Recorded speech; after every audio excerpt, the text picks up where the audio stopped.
kind of weird. So complex numbers, as a reminder,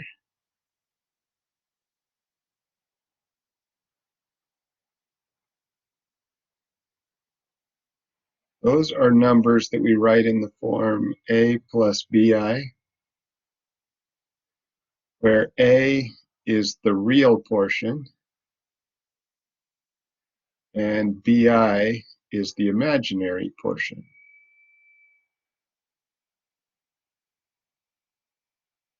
And we can write any number in this complex number system. We could write the number 3, for example, as 3 plus 0i. We could write 5i in here, it would be 0 plus 5i, and so on.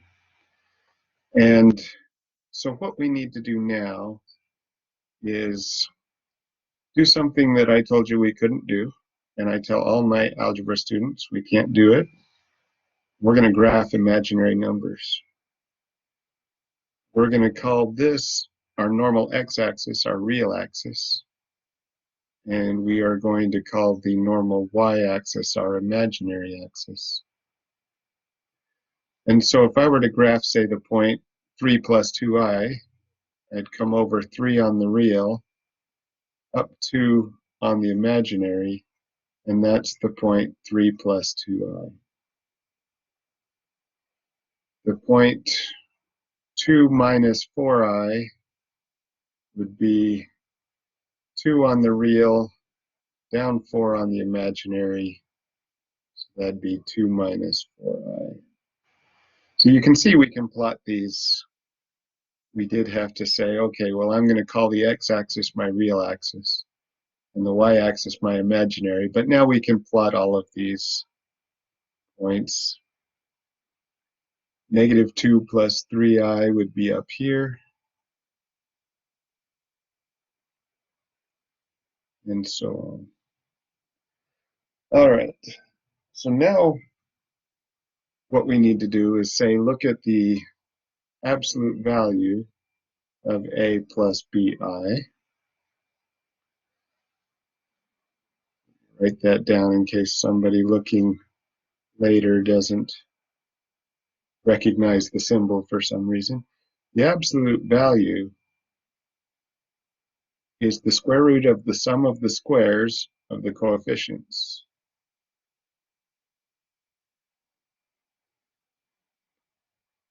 So we could calculate, say, the absolute value of 3 plus 2i. That first point I graphed would be the square root of 3 squared plus 2 squared, which would be the square root of 9 plus 4, which would be the square root of 13. That's the absolute value of 3 plus 2i.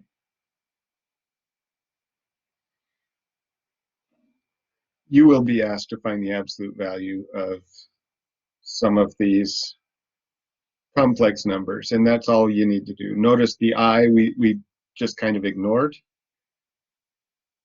because, well, we're squaring I, which would give us a negative, but you don't even worry about that. You just look at those coefficients A and B. That gives you that absolute value.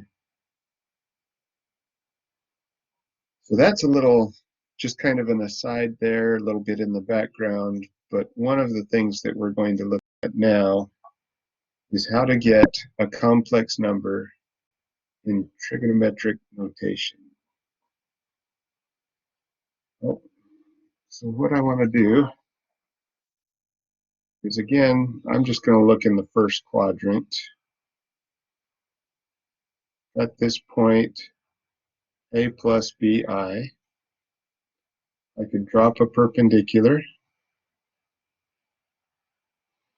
We would call this r, because notice that point, we've got a radius here like we've talked about before, and that could make a circle.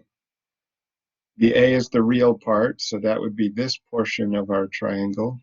The b is the imaginary part, so that would be that portion. We've got our angle here, theta. And so I could say that cosine theta is adjacent over hypotenuse. I could say that sine of theta is opposite over hypotenuse, which means I could multiply both sides by r and so on. A would equal r cosine theta, and B would equal r sine theta. And I'm going to take advantage of those relationships here to convert a complex number to trigonometric notation. So if I've got a plus bi, and a equals r cosine theta, and b equals r sine theta, I've got the format here. I see r shows up in both of those, so I could conceivably factor that out.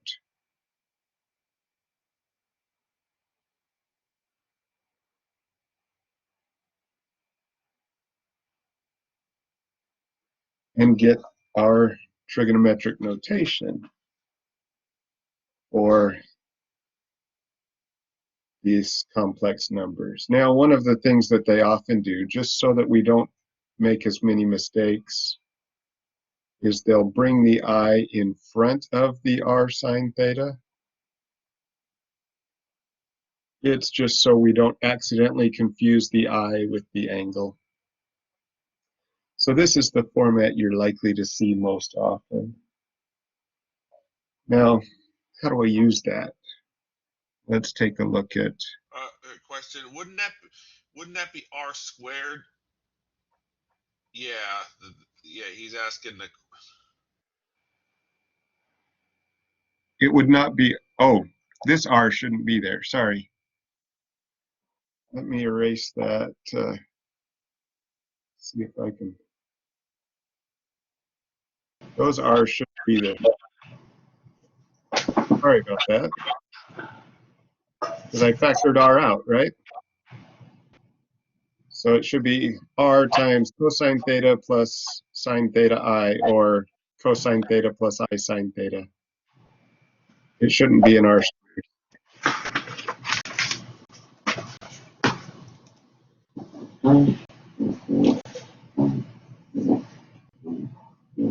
Thanks for pointing that out. Must be a Monday. Maybe I can blame it on Corona. I don't know. Let's see. So I've got, say, 1 plus I. And I need to take this over into my trigonometric notation. So let's take a quick look at where 1 plus I would be on here. One real, one imaginary. So that's right there. So I've got some angle here. Now, which angle has the same x and the same y?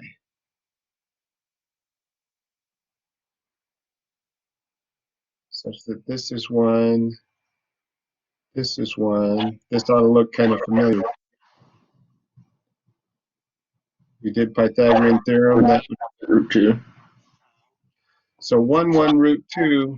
That's a 45-degree angle. It is.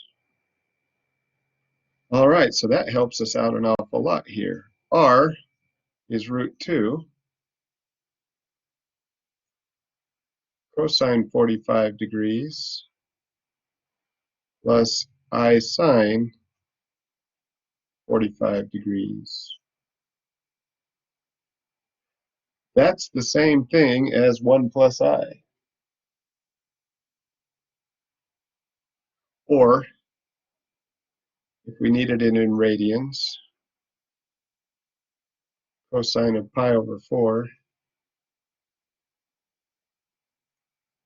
plus I sine pi over 4.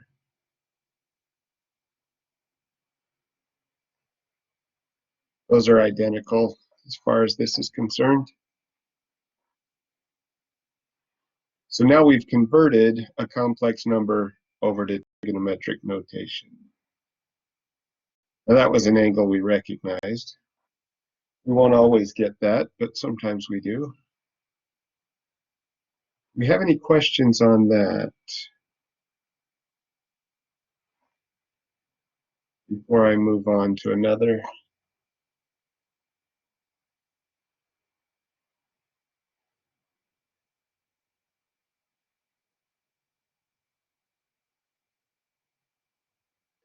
All right, let's try another one.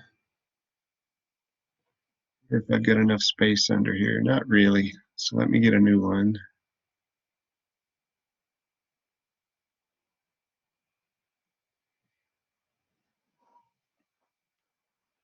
All right, let's look at root 3 minus I.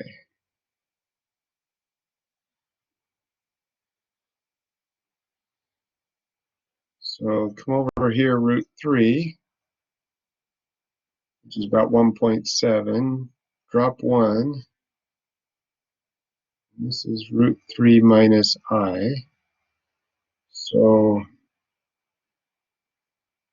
drop my perpendicular. This is 1. So I need R. Well, Pythagorean theorem, R would equal the square root of root 3 squared plus 1 squared. Square root of 3 times the square root of 3 is 3. 1 squared is 1. So this is the square root of 4. So this must be 2. Now we knew that from our earlier triangle work where we have a 1, 2, root 3. But that also tells us what angle we've got here. That would be 30 degrees. That gives us our 1, 2, root 3. So what do we have here? We need R, which is 2, times cosine of theta. Now we said it was 30 degrees down. This is fourth quadrant, where our angles are between 270 and 360. 360 minus 30 is 330 degrees, plus I sine 330, or we were in radians. 330 is the same as 11 pi over 6.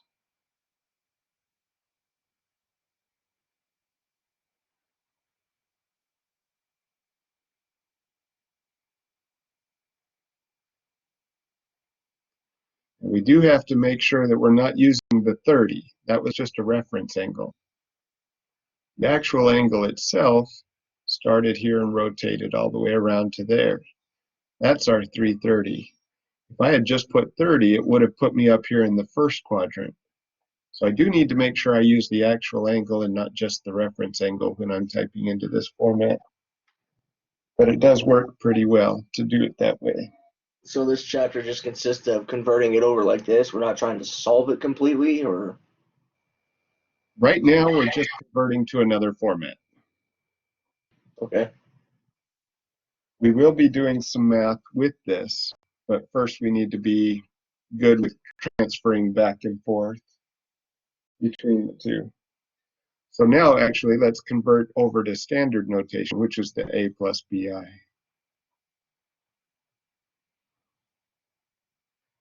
I've got, let me kind of separate this out, give myself a little bit of space here. I've got 2 cosine 120 plus I sine 120.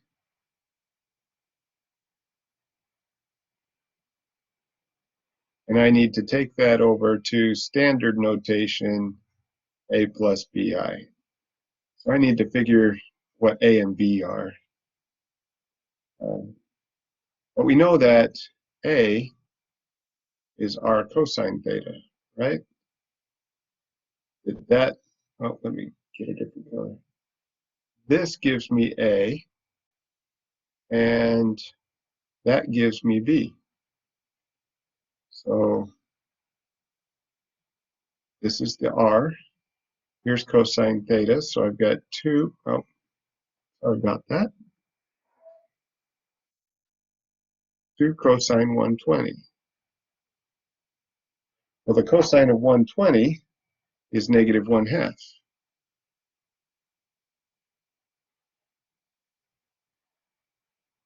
2 times negative 1/2 is negative 1. So that's A. B is r sine theta, which is 2 sine 120. The sine of 120 from my unit circle is root 3 over 2.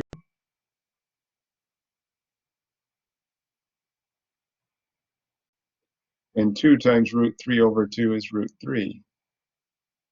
So now I can plug those in. A is negative 1. B is root 3. And then I've got my I. So that would be standard notation, or 2 times the quantity cosine 120 degrees plus I sine 120 degrees. So we can convert back and forth from trigonometric notation to standard and vice versa.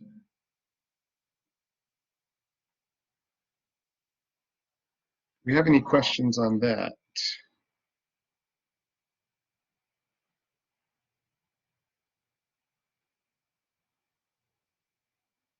I'll do another one here with radians.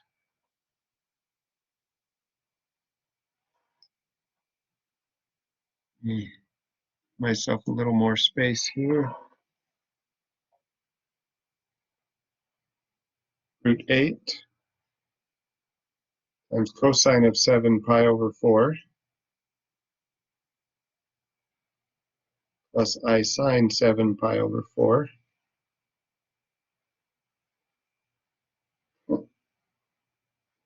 And I need to convert that to standard notation, A plus BI. So once again, A is r cosine theta. So that's root 8 cosine of 7 pi over 4. 7 pi over 4, based on what I see on my unit circle, the cosine is root 2 over 2.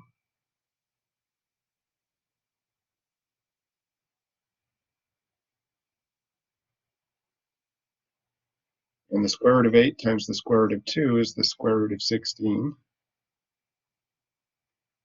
So that's 4/2 or 2. B is r sine theta.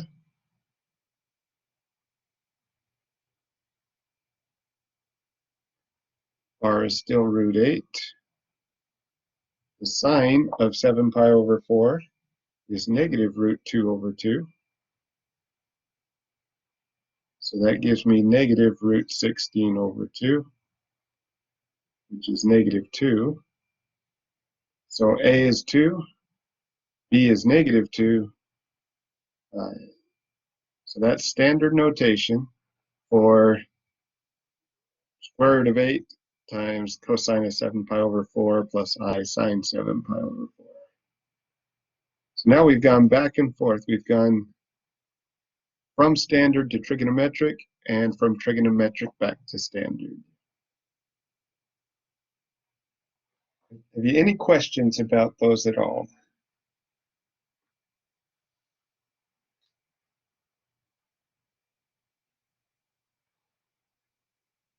I have a question. Will the homework only be dealing with the unit circle?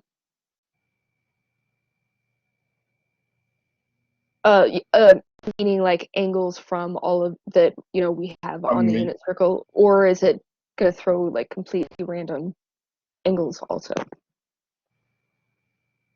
If I remember correctly, This is strictly from unit circle angles. I don't recall them giving anything that's not on the unit circle in this section. I should double check that, but I'm pretty sure that's the case. All right, thank you. You're welcome. Okay. So now what they've got us doing is they've introduced us to a couple of formulas here. We've already added and subtracted complex numbers in algebra where you add the real portion, you add the imaginary portion, something like this. 3 plus 2i plus 2 plus 3i. I should probably not do 3. I should probably do a 2i here so it stands out a little better. So we add the real portion, 3 plus 2 is 5. And then you add the imaginary portion, 2i plus 2i is 4i. And if this had been a negative 2i, then the imaginaries would have disappeared and so on. So that should just be some review right there.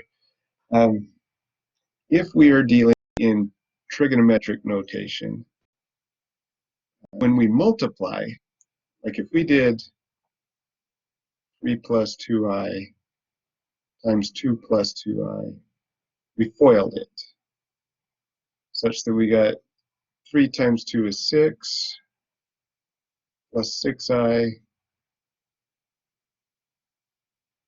plus 4i, and then we had plus 4i squared. Recall that I squared is negative 1, so this becomes negative 4, which gives us 2 plus 10i. That would be the product of those two. In trigonometric notation, it's a little different. We've got r1 times cosine theta 1 plus I sine theta 1. And we are going to multiply that by r2, not d2, but cosine theta 2 plus I sine theta 2.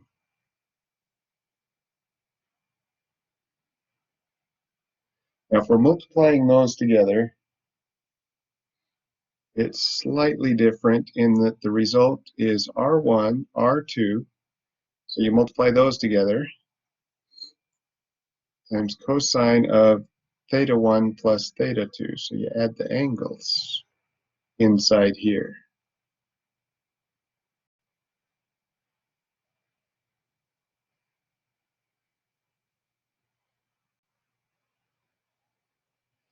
So it's slightly different there. I'm sure if we distributed the r's and then FOILed and did everything, we could come up with the same thing, but the reality is it's faster just to use this one formula. And it's similar when we do division. r1 cosine theta 1 plus I sine theta 1 divided by r2 cosine theta 2 plus I sine theta 2. We're going to go ahead and divide the r1 by r2. Multiply that by the cosine, and now we're going to take the difference. Theta 1 minus theta 2 plus I sine theta 1 minus theta 2. So they're similar. Those are just formulas that we need to learn and practice using.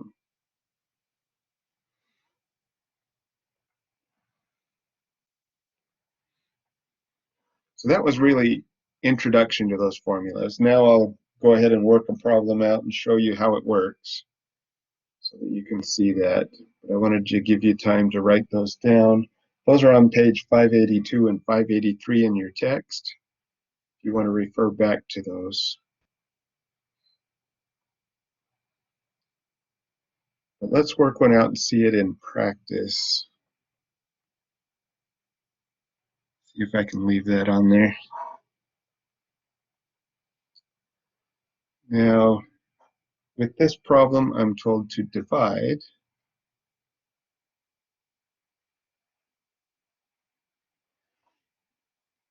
2 cosine of 3 pi over 2 plus I sine 3 pi over 2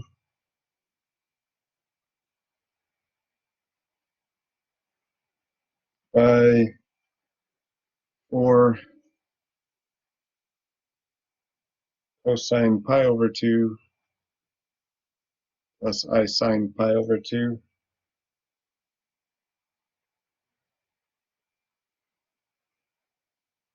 Okay, so I'll use this division formula we just had. So I'll go ahead and write it out.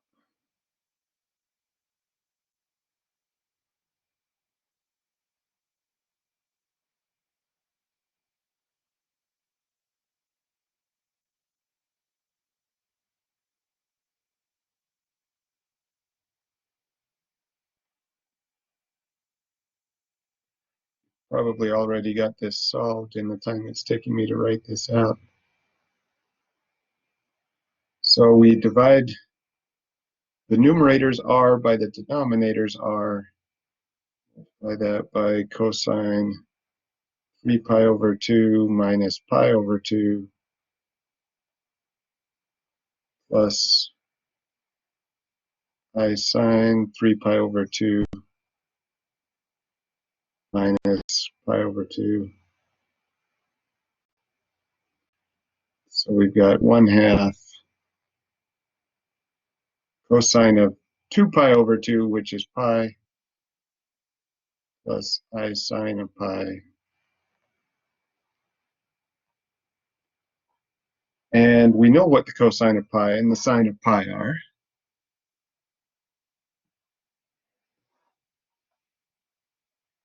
Cosine of pi is -1. Sine of pi is 0. So I'm left with 1/2 times -1 plus 0i, which is -1/2. So dividing 2 cosine 3 pi over 2 plus I sine 3 pi over 2 by 4 cosine pi over 2 plus I sine pi over 2 is -1/2. Sometimes it works out easier to do this method than just to worry about the standard notation. Let's see, what would this have been? 3 pi over 2 is basically the negative y-axis. So we would have had 0 minus 2i would have been our standard form for this first one. Pi over 2 is the positive y-axis. So 0 plus 4i. We would have had -2i divided by 4i. And that would work out pretty well. Any questions on that?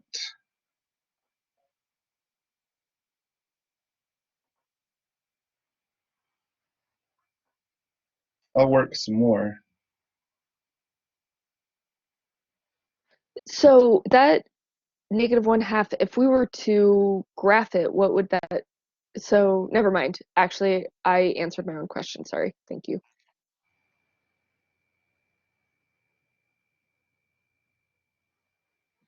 You work another one.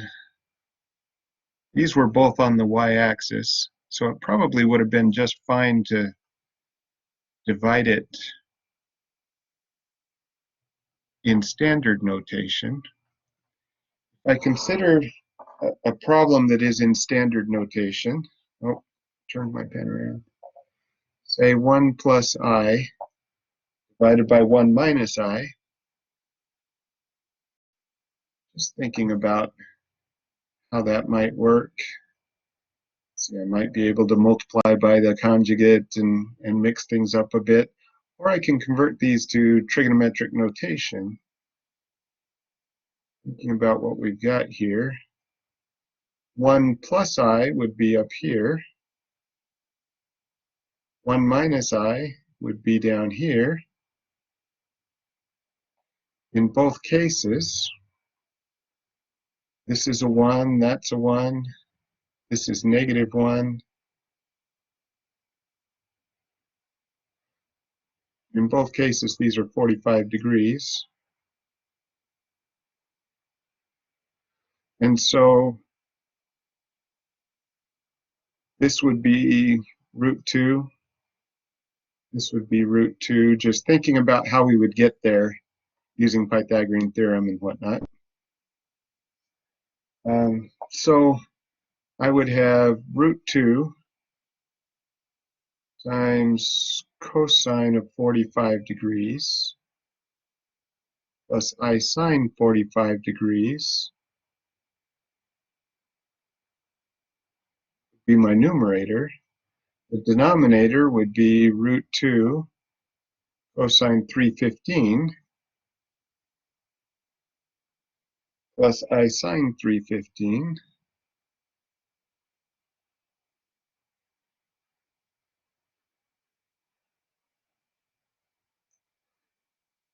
And so we would have root 2 divided by root 2, which is awful nice, times the cosine of 45 minus 315 plus I sine 45 minus 315. That should have probably been brackets. So root 2 over root 2 is clearly 1. So we're left with just cosine of negative, what do we have there? Negative 270. I subtracted that right.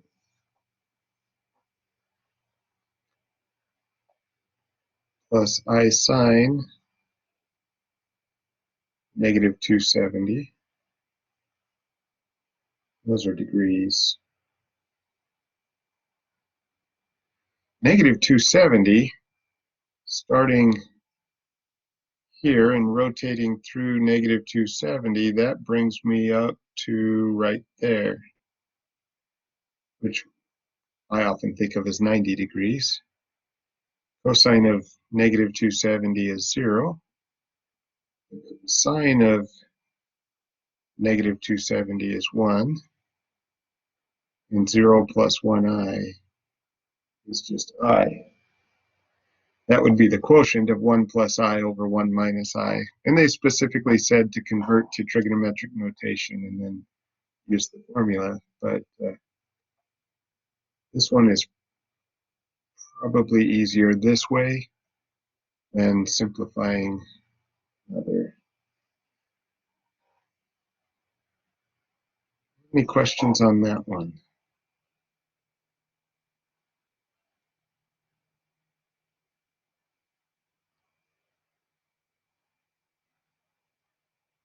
Got a couple more theorems to look at.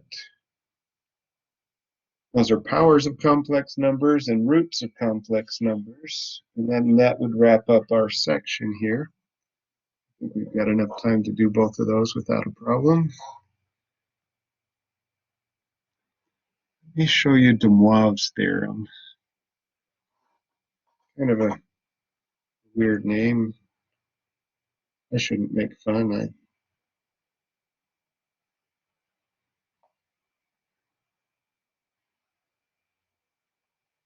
This is the first one's a V and the second one's an R, de Moivre's theorem.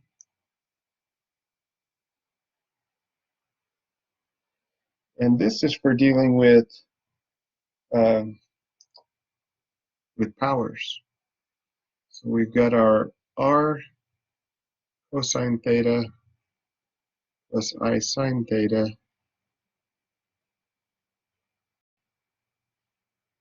What if we needed to raise that to some power? We've dealt with, in algebra, complex numbers raised to a power.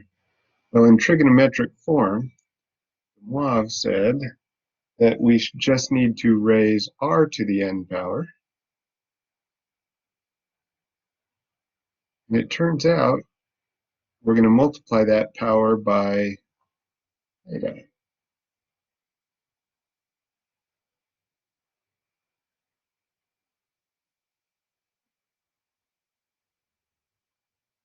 So n shows up a couple of places. N will be the exponent on the r value, and each of our angles will be multiplied by n.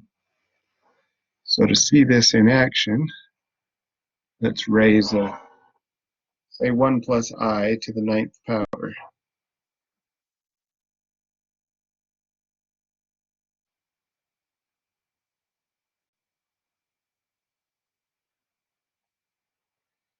Now, in chapter 11 of the book, we learned binomial theorem, which would allow us to expand this just fine.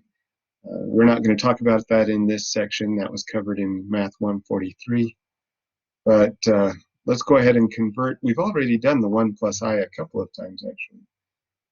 That became radical 2 cosine of 45 degrees plus I sine 45.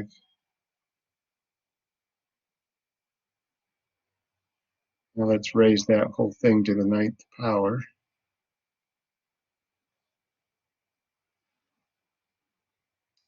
As a reminder, another way to write square root of 2 is 2 to the 1/2 power. Sometimes it's easier if we raise that to a power like that to see what we're doing, because the square root of 2 to the 9th power now becomes 2 to the 9/2. Notice r to the 9th. So square root of 2 to the 9th would be 2 to the 1/2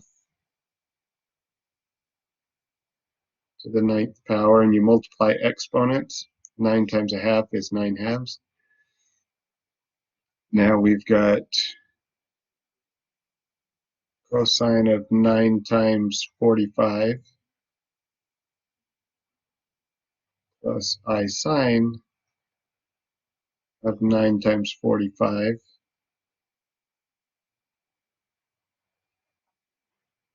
9 times 45 is 405.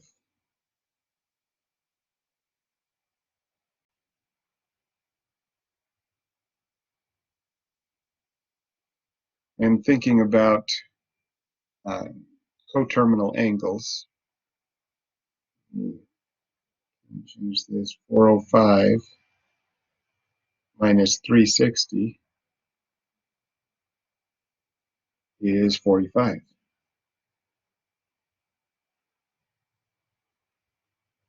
So just thinking about coterminal angles can make this a little easier. So 2 to the 9/2 power. Let's see, we simplify that down and so on. It comes out to be 16 root 2.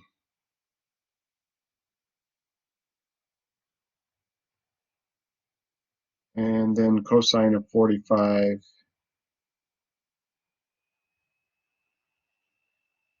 plus I sine 45.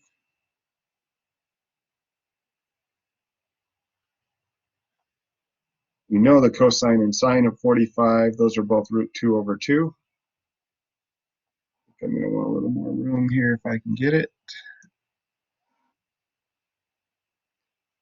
So 16 root 2 times root 2 over 2 plus root 2 over I root 2 over 2, I should say. Root 2 times root 2 is 2. 3 times 16 is 32.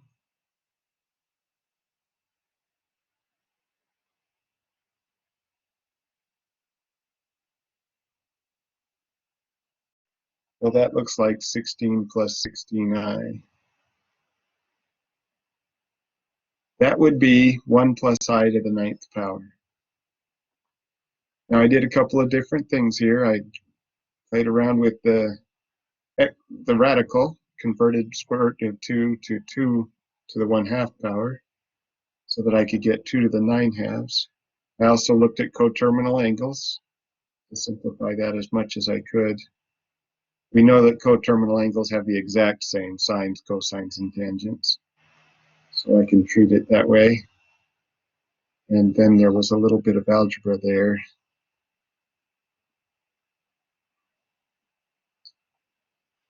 You got any questions on that one?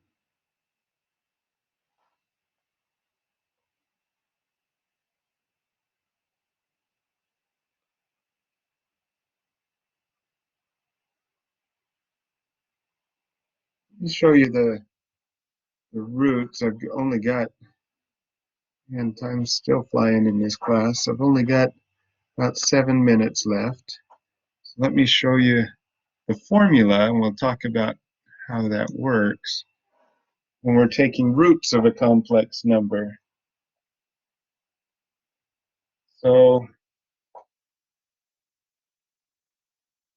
we've got our complex number.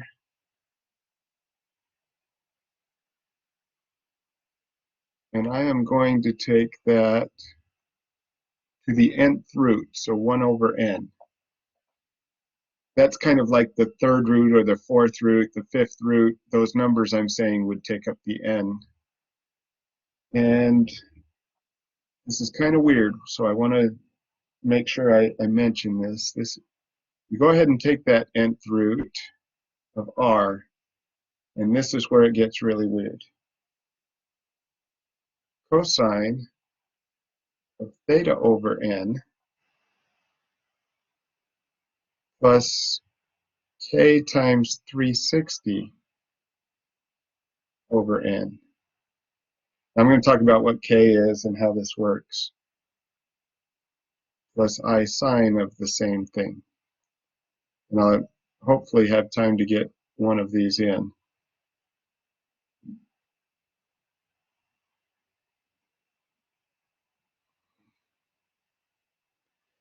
K is 0, 1, 2, all the way up to n minus 1.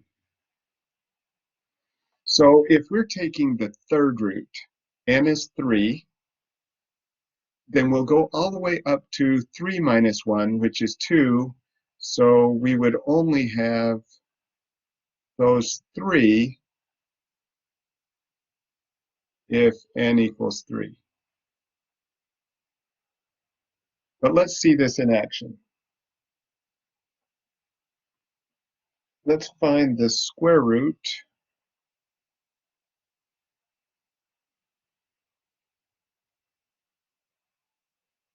of 2 plus 2 root 3i.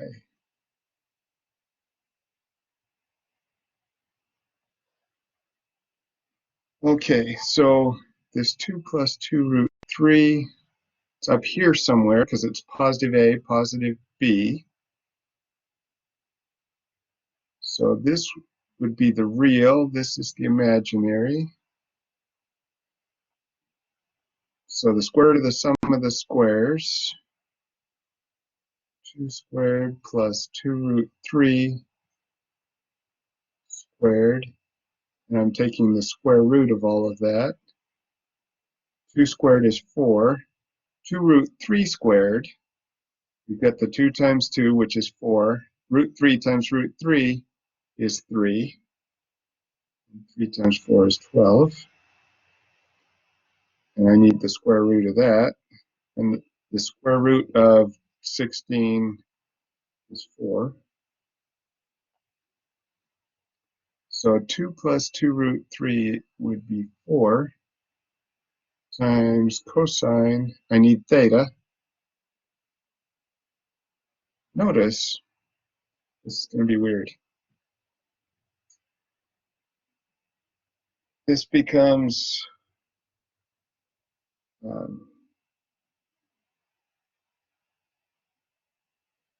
do we have there? This was 4. So it's like we have a 1, 2, root 3. Because if you divide all 3 of these things by 2, you get a 1, 2, root 3. So this is 60 degrees. So we've got cosine 60 plus I sine 60 is the trigonometric function. Now we're taking the square root, so we're raising that to the 1/2 power.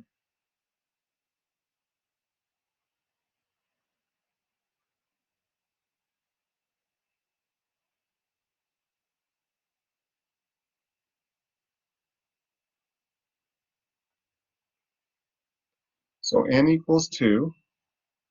That means that k equals 0, 1, oh, but not 2. So just those 2 values, because it goes up to n minus 1.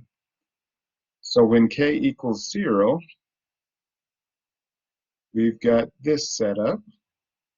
We've got 4 to the 1/2 power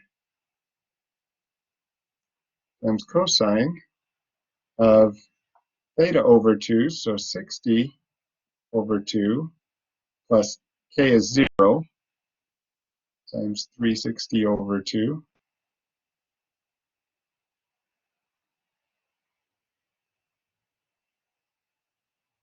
And I'm just plugging it into the big formula here. That's 0 times 360 over 2. So let me get a little more space. Square root of 4 is 2. 60 divided by 2 is 30. 0 times anything is 0, so it's 30 degrees.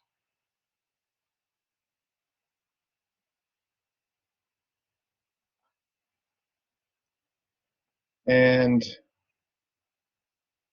I happen to know cosine of 30 is root 3 over 2.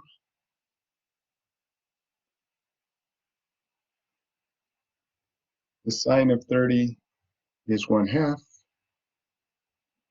Multiply those by 2. 2 times root 3 over 2 is root 3. 2 times 1/2 is 1. So that is one of the roots of 2 plus 2 root 3i. Now let's look at the other one. When k equals 1. And I'm just about out of time, but hopefully this works. 4 to the 1/2 times cosine. We still have 60 over 2, but now we've got 1 times 360 over 2.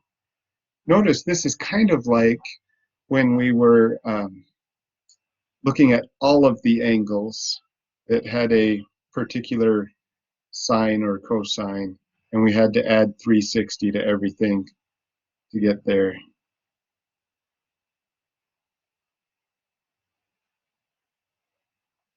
Okay, the square root of 4 is still 2. So this is still 30. 360 over 2 is 180. And now I need to add those two together. 180 plus 30 is 210.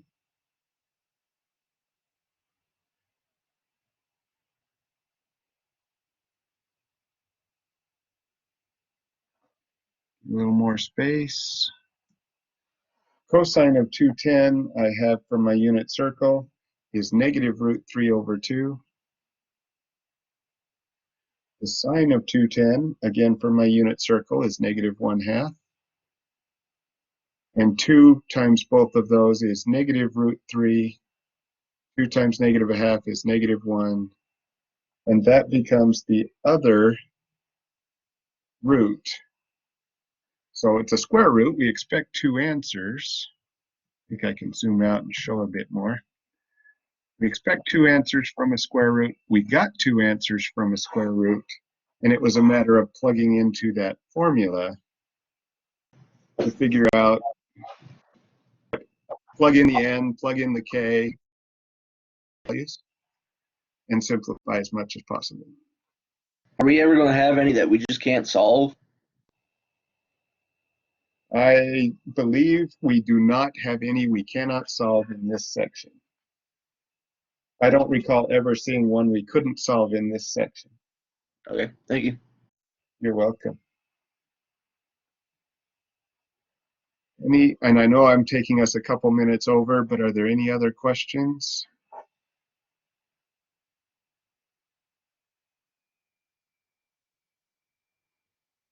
This one takes some practice, I know that.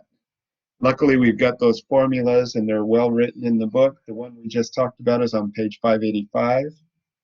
De Moivre's theorem is on page 584. And so write those down, have those next to you, and then kind of practice using them and see what you can just plug in. And trying to remember what we talk about next time. Next time we've got polar coordinates and graphs, but I've extended that into next week. So if we need to talk about this stuff a bit more on Wednesday, we can do that. We've got the time. So go ahead and practice these. Practice these between now and Wednesday, and on Wednesday, if you've got questions, we can go over those and get some more practice in. Our next test is still 2 weeks away. It's not next week, but the following. I think we've got plenty of time to cover all of the material and still get some practice in. And then actually, after that test, we have a week of review and then the final. So we're doing okay. And like I say, we're out of time, so if you want to go ahead. If you want to stick around and ask a question or two, you can do that. But I hope you have a good day. I know it's a bit to absorb from today, but give it a go and we'll see where we take it from there.